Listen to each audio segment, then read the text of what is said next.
Everybody, my name is Stacy Rigler. I am an educator. I live in Philadelphia. I spent the last 17 years in a congregation in the suburbs of Philadelphia, and I have recently, as of March 1st, because that's a great time to change jobs, I have recently started working for the Foundation for Jewish Camp. But in my involvement in synagogue education, I learned about sound to print learning and what is now called Onward Hebrew through the B'nai Mitzvah Revolution originally. And I'm going to talk a little bit about my story, but basically I had some challenges around Hebrew learning, and I'm not overstating that meeting Nechama and learning with her has really changed over the past, I guess, 8 to 10 years, how we approached Hebrew learning in our congregation. Onward Hebrew, for anyone that doesn't know, it's not a curriculum, it's not something to be sold, but it's a group of Jewish educators who are really committed to making sure that we are teaching Hebrew in a thoughtful, intentional way that aligns with pedagogy and really brings joy to our students and our congregations. And if you've seen any of the recent research that's coming out, I'll link some of the articles in a moment, but there's a lot to feel proud of in our work in Hebrew together in the past few years. So today's webinar is about sound to print. And I always like to start with the why sound to print and why I got involved in this work. When I came to my congregation, everyone wanted to tell me how the teacher ahead of them or below them actually didn't know Hebrew, and they were certain of that because the kids, when they got them in September, could never read. That was a really healthy way to start. I did find out that, lo and behold, all the teachers knew Hebrew, but there was a lot of confusion between what were our goals and a lot of confusion around how to effectively teach to our goals. There is a difference between reading, which implies decoding letters, making sounds, and understanding what those things mean, which is what we do with our negative language, and recitation, which is saying something accurately, but not necessarily attributing meaning to it. And decoding, which is the process of identifying the symbols and the sounds that are attached to them. And what I learned is that everybody in my educational setting had a different vision for what kids should be doing. And there wasn't a lot of alignment in how to do it. And so as I started learning about sound to print, there was this big aha moment for me. Because many of you may have had the situation that I would be in a classroom and I would watch a 4th grader struggle to read the word shalom, shalom. And I would say, "You just read shalom." And they would say, "I did?" And this is in stark contrast to the 4.5-year-old I had in my house who was going, "Cat, I just read cat." That linkage between the excitement and the knowledge of the sound of the word and what was on the page wasn't happening in my setting. And so what we're going to talk about today is how we can help kids. First, it doesn't have to be kids, but how we can help our learners first identify sounds, then link them to the print on the page. So I'm going to turn it over to Nechama to add to some of what I was saying.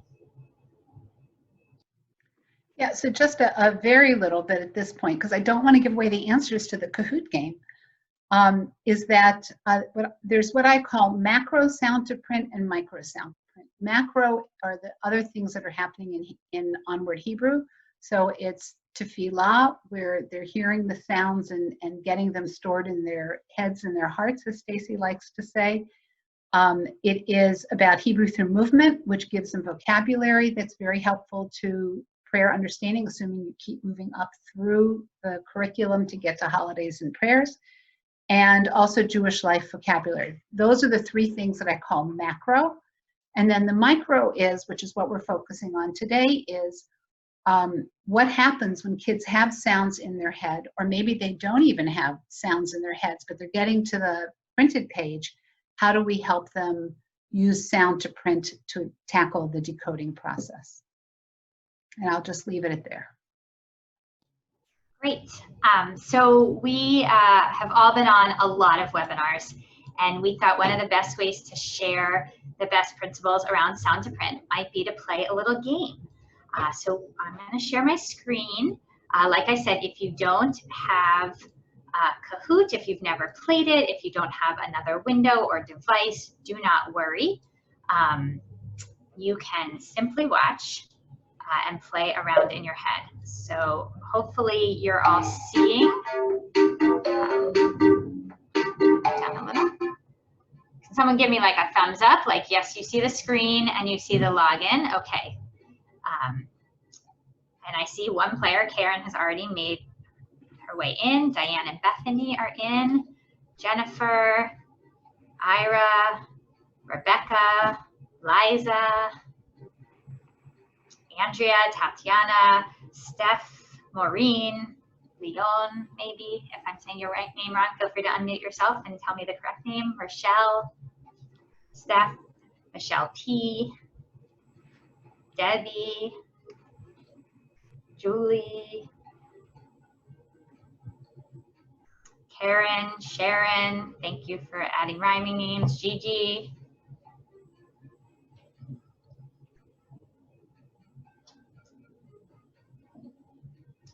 All right, does anyone need more time? Feel free to unmute yourself and say you need more time to join. Anne? I need more time. Thanks, Lauren. Let me see. I'm afraid I'm going to lose the Zoom if I try to do it. So you are also welcome to just watch. You'll still see the questions on the screen. You just can't answer them. You want everybody to unmute themselves now? You don't need to play. You could just watch. You can play along in your head. You don't have to be on the app if it feels complicated. All right, so we are going to start the game.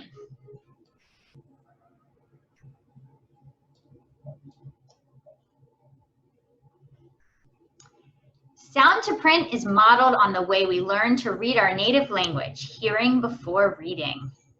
True or false?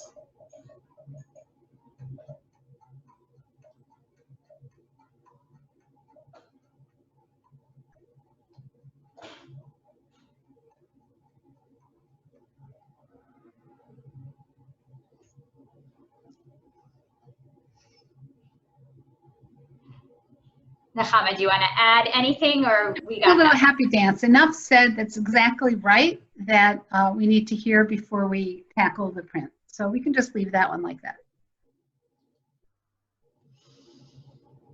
Oh. I guess Jennifer and Liza were our quickest answers. The best way to teach decoding is by asking students to sound out Hebrew words syllable by syllable.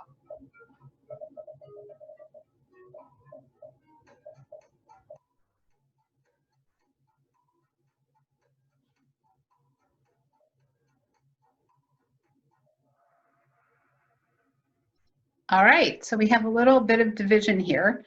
I suppose that if you're teaching decoding and you just do it, then you're asking kids to do it syllable by syllable, but I wouldn't say it's the best way, because as Stacy talked about with her own child, when you know what the word is, you have a way to go, oh my gosh, and you can self-correct. So, and the other thing that I would add here about asking students to sound out Hebrew words syllable by syllable is it's just frustrating. It's frustrating to listen to. People talk about this as breaking their teeth, which thank goodness for strong teeth and fluoride, but it is just not great practice. And there are things that we want to help you understand by the time you're done with this seminar as to other ways you could do this. Okay, here we go.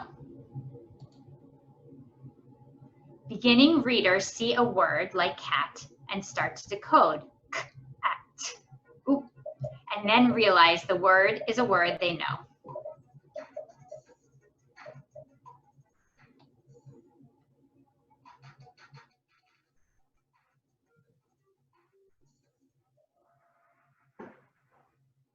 Okay, so Stacy gave most of this answer before. She told the story of her daughter. This is what makes the reading or the decoding process fun and makes it successful. Hebrew through movement, Jewish life vocabulary, and regular tefillot participation do not help with decoding.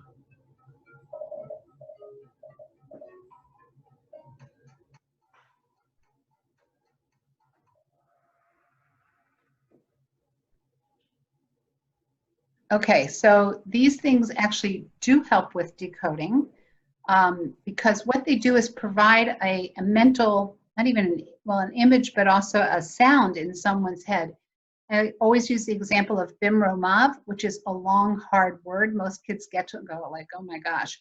But if you've been davening and you know, Oseh Shalom Bim, oh, that has to be bimromav, and you take what you know of the sounds in your head and you match it to the print on the page, then that does help you with the decoding because you have something to check yourself against as compared to, if this were Korean or some other language that we don't know, it's just sounds. So all these things build the sounds and helps us connect it, and then we help connect it to the print on the page.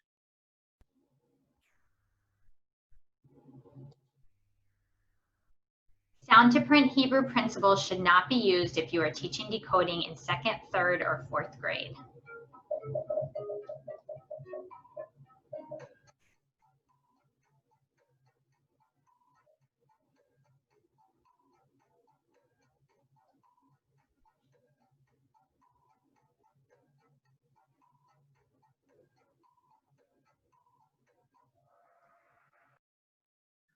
So because of Onward Hebrew and our recommendation that you wait to teach decoding until you've built really a solid set of sounds for the kids, which we're saying 5th or 6th grade, there are people who then think that sound to print principles then don't apply to younger.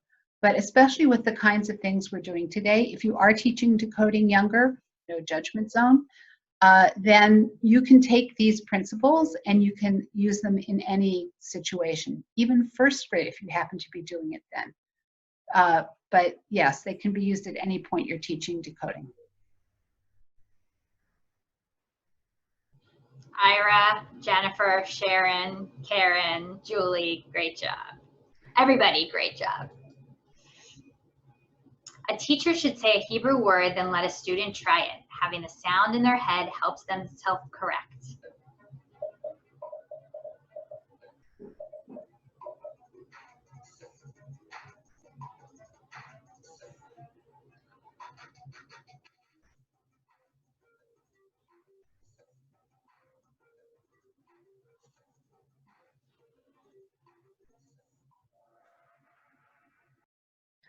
So I had thought that maybe this would be more controversial, but maybe we have, people on the call who've been a little, have a little more experience with it.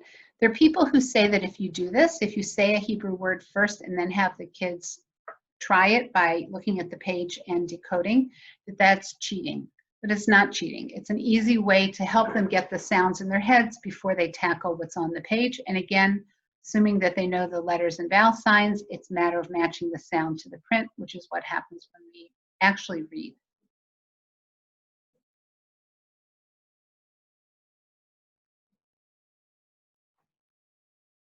Sorry, my mouse froze. All right.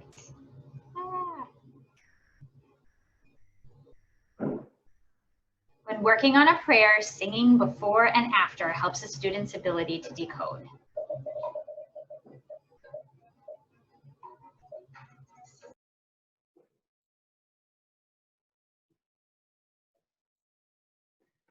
All right. We can just move on. We're getting good at this. Yes. We may be done with the whole webinar soon. In sound to print teaching, children try the lines aloud before the teacher reads the line correctly.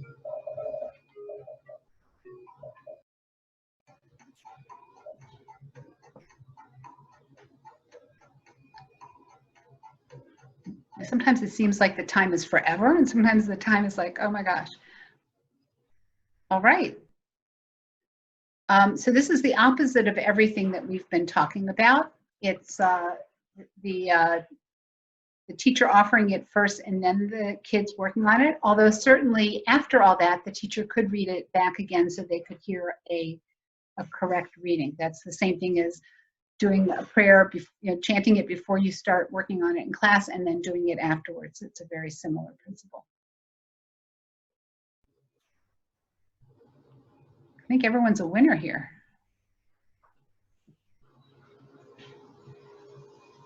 Last question. Hebrew rules for dividing words into syllables are different from the English rules and should be taught to students.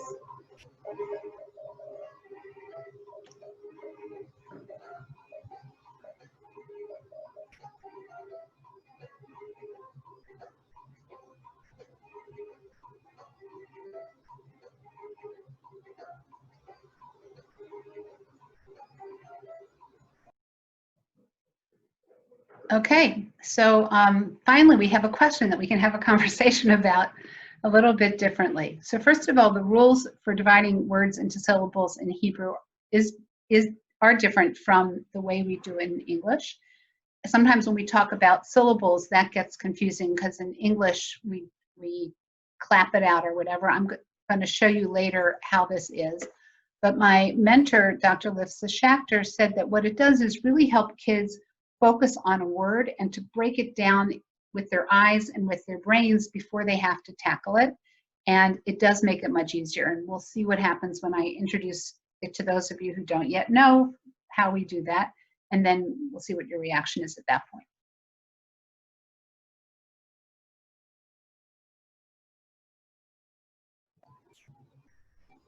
So just a little fun to see who wins. Oh, Karen edged out. No? Andrea. Bravo. So of course we're all winners because we're here to learn and to help our students. Before Nechama begins speaking a little more, I would love to encourage you either with a pen and paper or on your screen to write yourself some notes. I like to use a stoplight metaphor as we're talking about sound to print. This is a growing opportunity. So as you hear things that Nechama shares, what are you going to stop doing? What might you be doing that really isn't sound to print and maybe you should stop? What is a yellow light for you? What is Nechama going to share that you're thinking, I'm not sure, I have to think about this some more, giving you pause? And what is green light go? What do you want to start doing or what do you want your teachers to start doing? So I would encourage you just to have a stop, think about, and start on wherever you're taking notes, because that will be helpful after our conversation. All right. So what I want to do is spend a little time with you offering some methods and techniques that you or teachers can use in order to do more sound to print. When we're done, I'm going to show you where a lot of these resources are on the Onward Hebrew website so that you can find them all there. As well as on that site, there's a booklet that has a lot of this in there, and I printed the page. Some of you may have seen it before. This looks like this, but it has a lot of this information as well. So we'll come back to that. So there's three broad categories of things that I believe teachers can be doing. One is previewing, one is hearing and then finding, and one is queuing up visual clues. And I've worked this out. I have a bunch of things on my laptop queued up, and I'm going to go back and forth between them and the full screen. So I hope that all this will work along the way. We'll just keep going with the flow. So let's start with previewing. We had an example or two of that in the Kahoot game. Previewing would be things like everybody singing or reciting a prayer or blessing before you get to the decoding. And you can do it as, yeah, let's all do it. Or it could be, let's do it loudly, let's do it softly, let's all sit on the floor. And even if you're going virtual this year, which I suspect most of you are, all those things can happen. They can, it doesn't have to be just, again, kids just sitting and singing. I'm going to share my screen. And so one of the things that we can do is offer kids alternate versions. How many different times can they hear a prayer said or sung? Sometimes by changing the tune helps. And as I was preparing, you develop something, then you go, oh yeah, that's around. This could be very helpful. So I'm going to stand up is a website that was developed a number of years ago to teach the Amidah at a point that I was beginning to experiment with sound to print learning. I'm going to stand up Amidah, and it's based on challenges. Each challenge is related to one of the blessings of the Amidah, and a number of these challenges are sound building things. Each of the challenges, by the way, has a gold and a silver challenge. Most of them have that. And kids get a badge when they've successfully completed the challenge. So I want to show you, I just talked about alternative versions. So in the Peace Challenge, which is Shalom Rav, we picked the evening service. We asked the kids to listen to 6 different versions of Shalom Rav, and then to decide which one is the one they like the best or that matches the ideas behind the blessing. Well, that's their task, but while they're doing it, they're listening to Shalom Rav being sung 6 different times. The sounds are coming into their head in a different way. So that's one example of that. Another example of that is, it's a little blurry at the moment, but I'm going to play it in a second. This is a video that some of you may have seen in the Hebrew Through Movement lessons. Marcia is the teacher. It's all in Hebrew. Don't worry about that. But what she's doing is working with Hamotzi, and the kids all have in front of them a piece of the blessing. And what is happening during this is that she is constantly saying the segments of the blessing. She's building the sounds. It just happens to be in a Hebrew Through Movement lesson. So I'm going to play a piece of this. Al chala levarech al lechem, baruch atah Adonai, baruch atah Adonai, lakum. Okay. Larutz el haluach, larutz el haluach.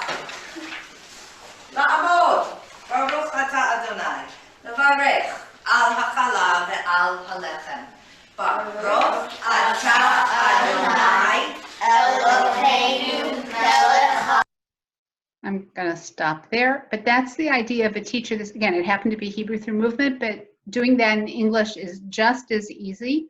When you would go like, okay, who has Eloheinu melech ha'olam? Who has Eloheinu melech ha'olam? So that they keep hearing the phrase over and over again, and then eventually you're going to get them to look at the page and get the print.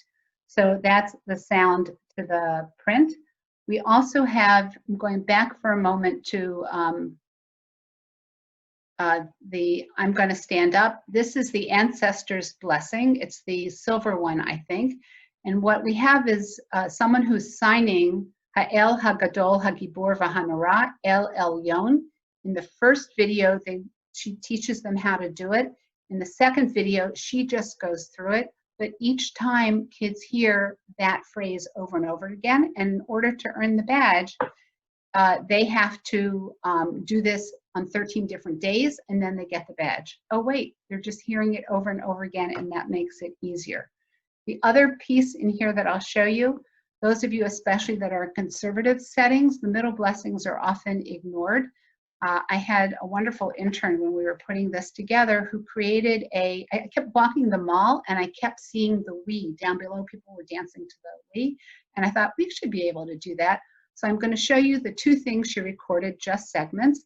The first one is, and I think I started it just a little bit in, she's doing pieces of the middle weekday blessings. And in the second one, the kids are doing the dances along with the others. But again, it's the constant sounds. Get ready to move.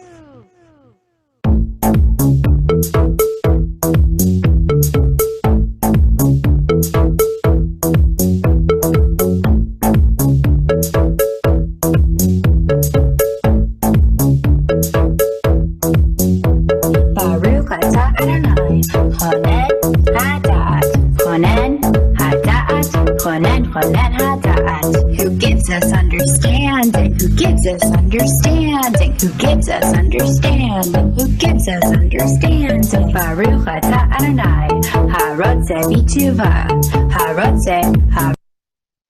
She went away one weekend and she came back with her friends having done this, but the idea is kids can watch that and then they can dance along. Get ready to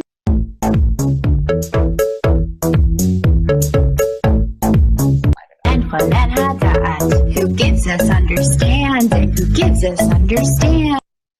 So just going to say there's a website that you can take a look at and see, you know, what's on there that you might be able to do that's that plays it out. I also want to share with you, this is from Ray Antonoff, who's done some amazing work on JiTap. She has these pieces. I picked up a vote for Imahot, and what happens is kids can listen to the singing piece of it. Adonai Sifatai. So they can hear it and see it at the same time, sound to print. You can also hear it read. Adonai Tiftach. Or you can hear the whole line. Shechina Sifatai Tiftechi. Shechina Sifatai Tiftechi. Anyway, that's in there. And then, yes, we're going to stop there a minute. I'm going to stop sharing. I'm going to come back to this in a second. So those are all things that help you preview, things that put the sounds in the kids' ears right before you're doing it. There's also a game that I used to play a lot when I was teaching Hebrew many years ago called I'm Thinking of a Line. It was the stupidest game in the world. You say to kids, I'm thinking of a line. Tell me what it is. And they'd go, oh, line 3. And then back in the old days, I would say, oh, read it to me. And then after they read it to me, I'd say, that's not it. But the way I would do this now is to say, give me a number. I would read it to them. I'd have them read it back, and then I would tell them whether or not it's real. It's the one that I chose. So that's all previewing. There's hearing and then finding, which are things like you can sing or play someone else singing or reading something, and they point to it. So I picked from, I decided I was going to do this low tech. These are the 4 questions, and you could sing a line and then they have to say, oh, it's this line or it's this line, and they can virtually on the screen, once they take a look at it, they can hold it up and point to whatever it is, or if it's line 4, they can indicate it's line 4 or line 2. And the same thing, you can do that with finding a word in a sentence. You can say, I'm going to read a word, bimromav, find it, point to it, and if they're virtual, they can pick it up and point to it. Another strategy I want to share with you is this tiny tap. I'm going to share my screen again, which is also JiTap. So I played with this a while ago. There's 3 of mine in here. One is this Kedusha, which is about the background on Kedusha. There's one on Kedusha practice, and I have a vote for Imahot, but I'm going to do this. And what JiTap does really well, it lets you create a game that kids hear first. Let's practice Kedusha. A blessing in the morning, Amidah. Which line says, Kakatuv al yad niviecha? So they have to find the right line. Kakatuv. Click it. Yes, it says, Kakatuv al yad niviecha. Which line says, that's one way it's Kashem? played. Another way is something like Your this. job is to put the first part of the blessing in order, but you need to do it by first finding Nekadesh et Shimcha Ba'olam and put it in. I picked the wrong Good one. Good job. The next will be easy. Oh, that one wasn't supposed to work. Excellent. Now find the line that says Kashem Shemakdishim Oto. So they hear it and they manipulate it. And I think I've got now one find more the line. to show you. That. Tap the word for God, Adonai. That's correct, Adonai. So, tap the word. Oops, I needed to turn that off. Hold on. Sorry, now I got to go find this.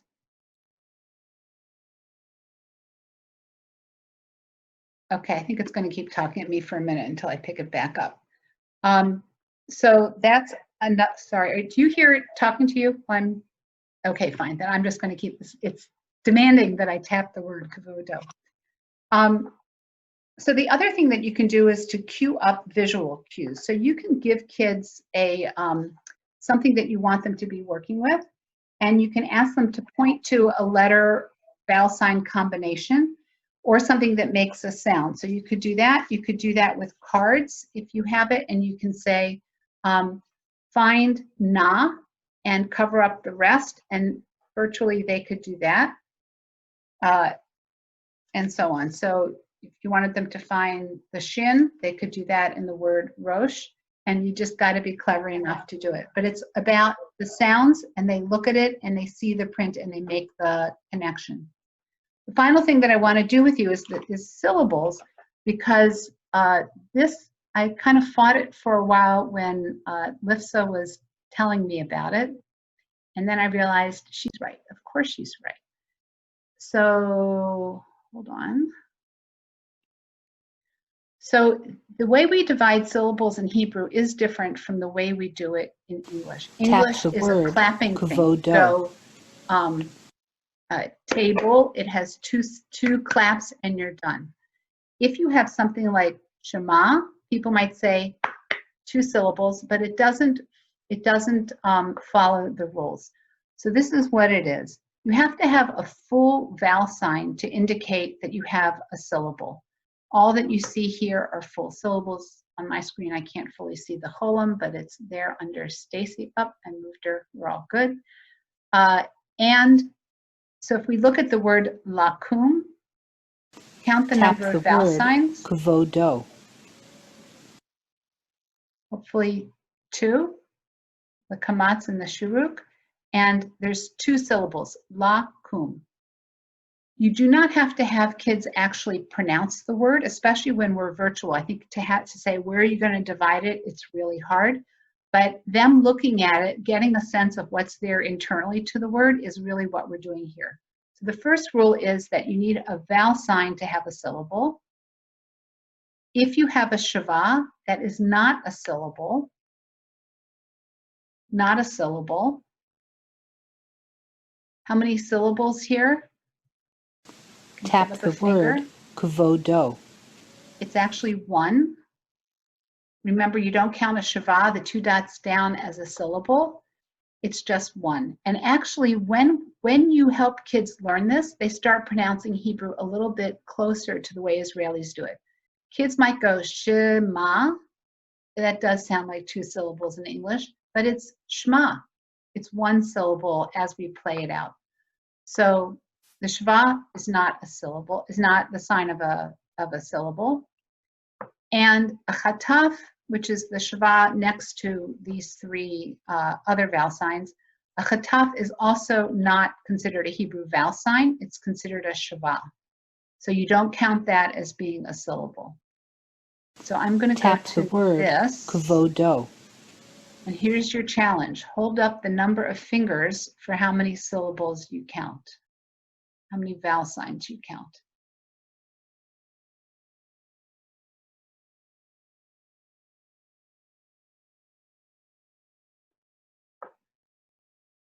Okay, I see 4s, a lot of 4s. The answer is 3. And the question is, think for a minute, based on the rules that I said, why this would be divided into 3. The first thing that's under the aleph, which is a chataf patach, is not a vowel sign. It's considered to be a shava, so we don't count it.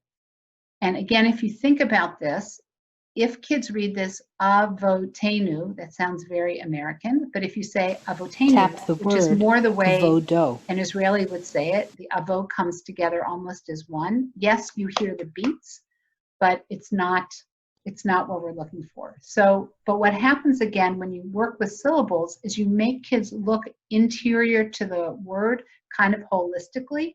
So after you've done this and you say, okay, now can you pronounce it? Think about where you might divide it. they're working with pieces and not the whole thing. And it's less pieces. The word b'mishmerotehem, which is this long word, has all of 4 divisions in it. And again, that makes it much easier to pronounce. Nahama, there was a question about Yerushalayim.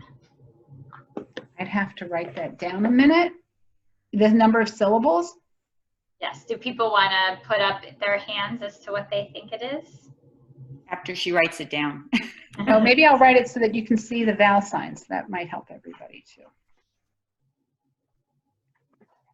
Hold on a second. Can you just say the word that you just had up there, the way you would pronounce it as an Israeli? More like an Israeli. More like the word you just had up. Yeah, apotenu. Say that Compared to avotenu. Oh, avotenu.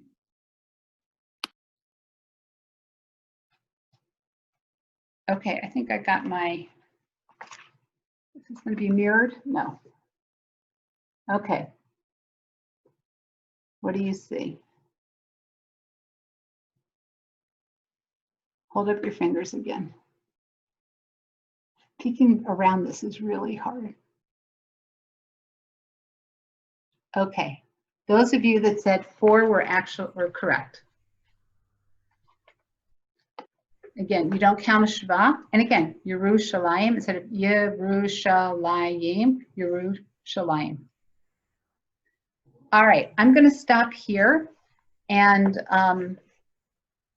Stacy, do you want to ask for questions or put people into groups? What would you like to do here? So I think what we're going to do is we're going to go into breakout rooms for just about 5 minutes, just to process what did you hear and maybe share some of what are you going to start doing or what are you going to stop doing. For many people, talking about what they're learning is helpful, and it's always nice to connect with colleagues. So Nahama's going to put us in random breakout rooms for 5 minutes. Then we're going to come back for any remaining questions and answers. It is 1:41. We'll aim to be back by 1:47 if you're Eastern time.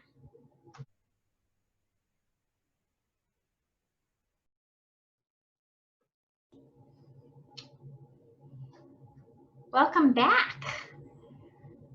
So this is the favorite time of everybody's webinar. If you want to put into the chat any questions you may have, there are no silly questions, of course. We're all learning and working on our pivot for many of us to the virtual or to smaller learning groups. Many of the things that Nahama talked about are true whether in person or online. But I imagine there are questions, so please feel free to share them in the chat.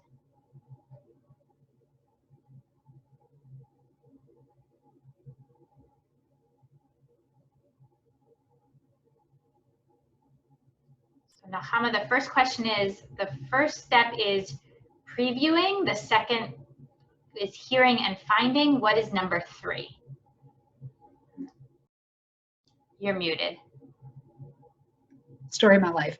It's queuing up visual clues, which is why the syllable thing is a way to queue up the visual clues, or to say, you know, find row, and then they have to show you that.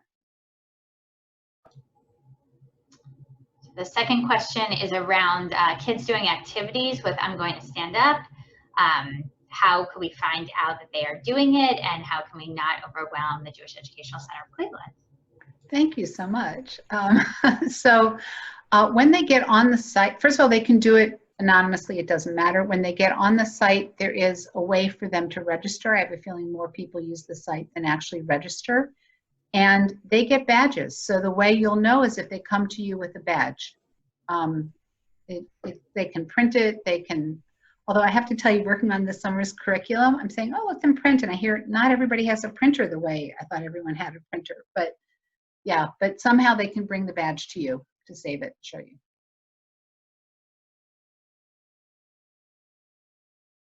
Rebecca, tell us what you're thinking about.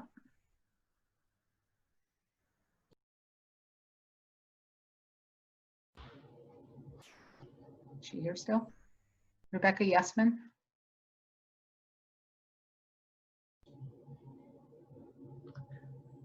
Rebecca, you asked, if you're talking, you're muted, but you asked about Padlet and I'm not sure what you're thinking about for that.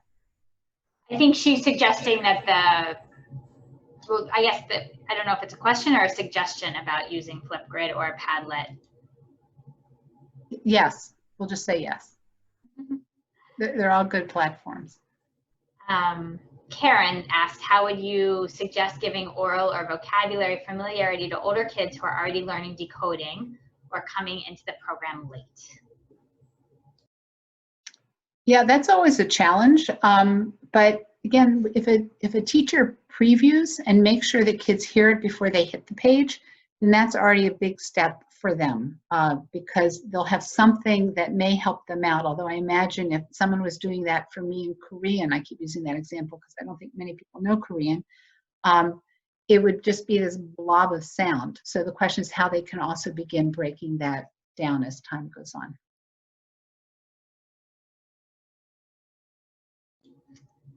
And then Beth, maybe Nahama, you're following. I may need you to explain a little bit more. If we're still in the early stages of incorporating all of the principles of Onward Hebrew, what do we do with our B'nai Mitzvah class? So my first answer is you don't have to incorporate everything every year all at once. It's okay to phase things in. It's okay to decide this year what is positioned best for success. And then I'll let Nahama add or Beth clarify if there's something I didn't answer. No, I have nothing to add.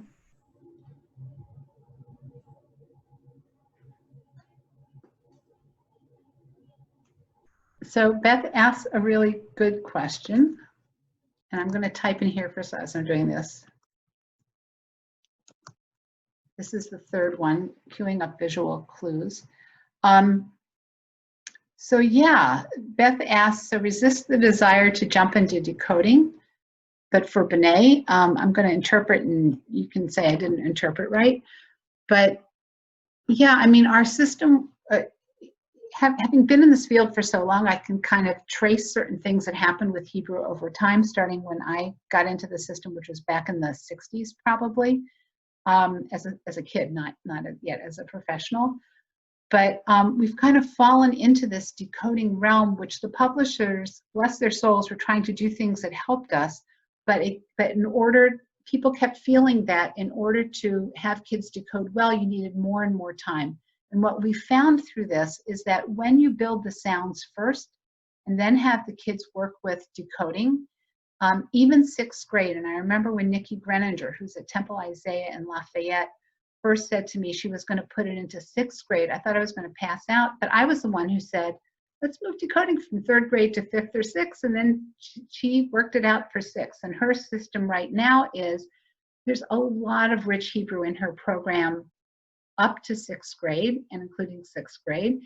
And she normally would have 7 or 8 months of a child with a bar bat mitzvah tutor. She's added 3 months to that where children are introduced formally to decoding. She happens to use the Let's Learn Hebrew side-by-side program.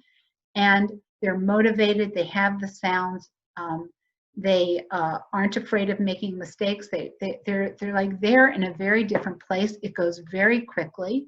And while we're not bar and bat mitzvah focused, that piece, they are absolutely fine for their bar and bat mitzvah.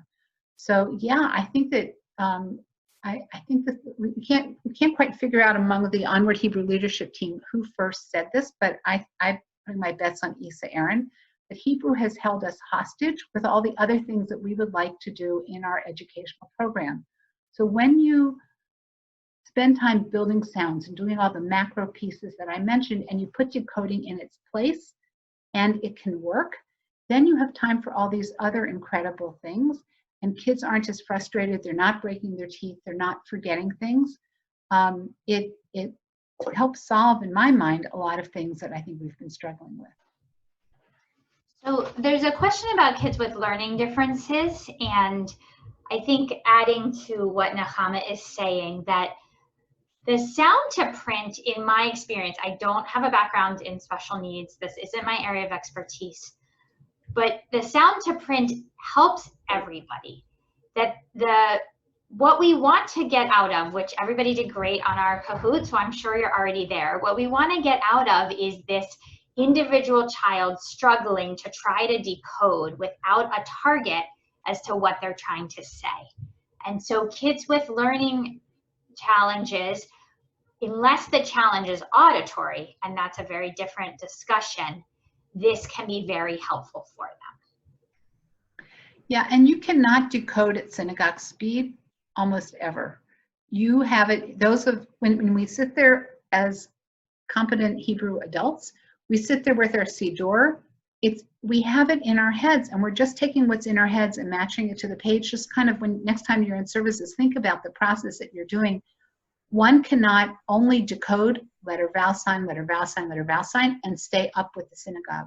You have to have it in your head and in your heart, and that's what makes a difference. So the other thing is, I wrote an article a while ago about Gutenberg. Like, it's his fault that we're at this stage, because since, I don't remember now, right now when Gutenberg happened, but we'll call it 1700 years from the time that the temple was destroyed and prayers became prominent, nobody had to decode them because people didn't have a siddur in their hand to work with. They sang it from their heart. And then now we have these siddurim and kids have to look at it. But prayer is a lot of different things besides that decoding piece.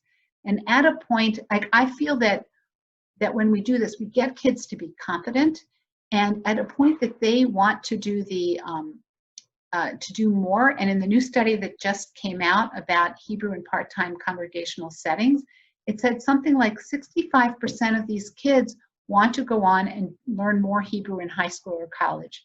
Oh my gosh, we've hit a really incredible stage. And when they need to read purely as language, they're going to be able to do it because they're motivated in a very different way, and they'll pick up whatever things they may not have remembered. And the last question I think we're going to have time for is the biggest discussion around Onward Hebrew and the decision to teach decoding in a later grade. And that has to do with buy-in, either for parents, sometimes for teachers, and sometimes for clergy. One of the most important things is that we're not saying to parents you're not having Hebrew. You are learning Hebrew in the same way that you learned English. First to hear the sounds and then to look at the print. If you're not doing any Hebrew until 6th grade, the parents are absolutely right, it's not going to work. As we discussed, and as many of you are familiar with, having Hebrew through movement, having tefillah, having Jewish life vocabulary, sometimes with a letter of the week, can go a huge way in terms of helping to teach decoding.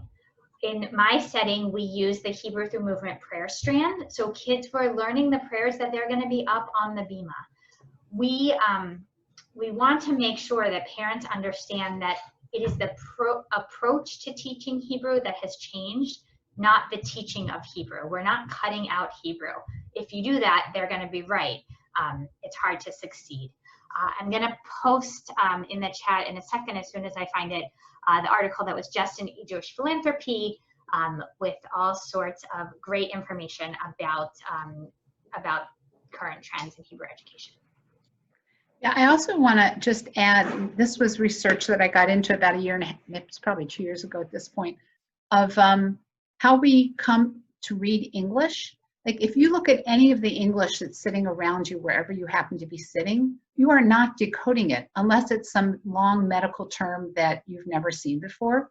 It is snapped into your head, and there's actually a process that happens, which they figured out that if you have to know the sound of the word and the meaning of the word in English.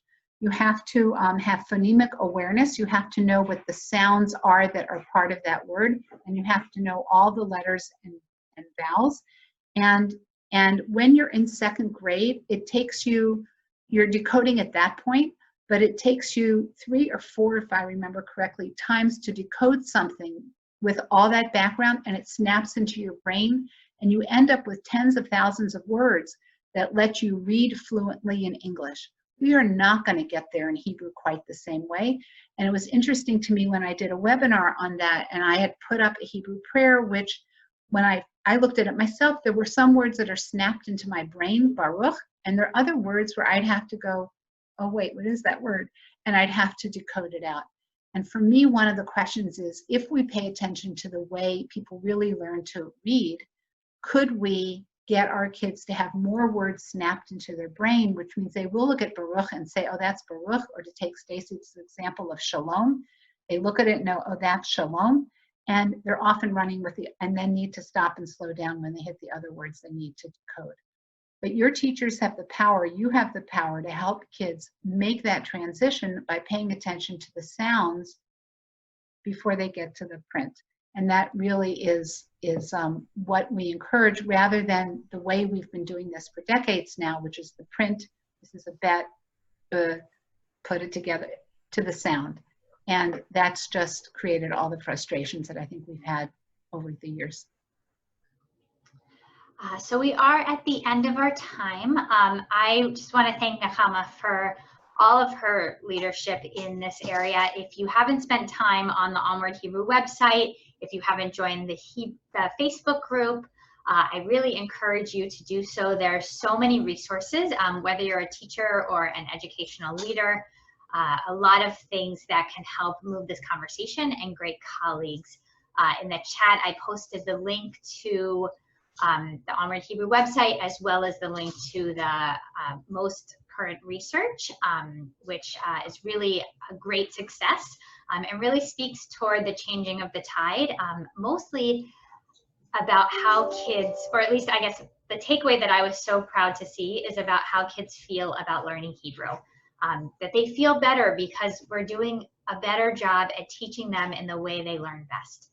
So thank you for being our partners in this work.